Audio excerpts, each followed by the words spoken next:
नमस्कार, आप देख रहे हैं न्यूज प्लस 21। मैं हूं आपके साथ ललिता चक्रधारी। सावन माह में मां नर्मदा के उद्गम स्थल अमरकंटक से नर्मदे हर के नारे से साथ उठा कांवरियों के लिए प्राण से अधिक मूल्यवान होता है। 150 किलोमीटर से अधिक की पैदल यात्रा, जिसमें लगभग 100 किलोमीटर जंगल का मार्ग, जूता चप्पल, तेल, कंघी, आईना, बिस्तर, बेल्ट आदि सब प्रतिबंधित है।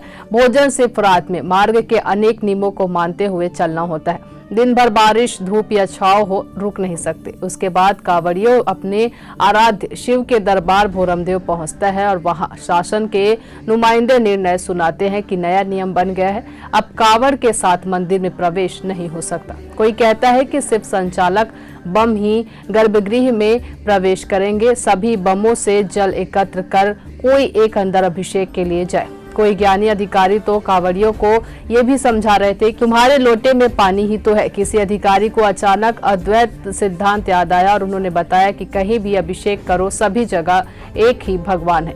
अमरकंटक से नर्मदा जल लेकर डोंगरिया जलेश्वर महादेव, भोरमदेव तथा कवर्धा बूढ़ा महादेव में जलाभिषेक हेतु दुर्गम जंगल और पहाड़ी मार्गों की ये यात्रा समूचे भारतवर्ष में अपनी तरह की अनूठी और कठिनतम यात्रा है। स्वर्गीय अर्जुन महाराज तथा अन्य भक्तों द्वारा प्रारंभ की गई ये यात्रा अब हजारों गुना विशाल होने के बाद भी उन्हें स्थापित परंपराओं का पूर्ण पालन के साथ संपन्न होता है। ऐसे में विगत 2-3 वर्षों से भोरमदेव मंदिर में अनेक कारणों को गिनाकर जलाभिषेक को अवरुद्ध करना दुर्भाग्यजनक है।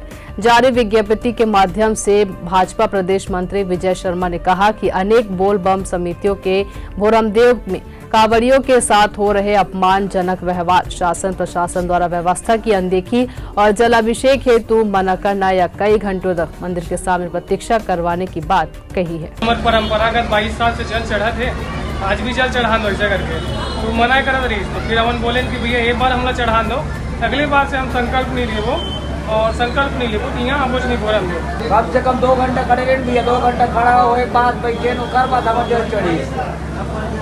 जब मामा बोली थे गोली मार बोली तब ये बात हो गई। ऐसी जानकारी से लगातार अपडेट रहने के लिए देखते रहिए न्यूज प्लस 21, आपके हक की बात।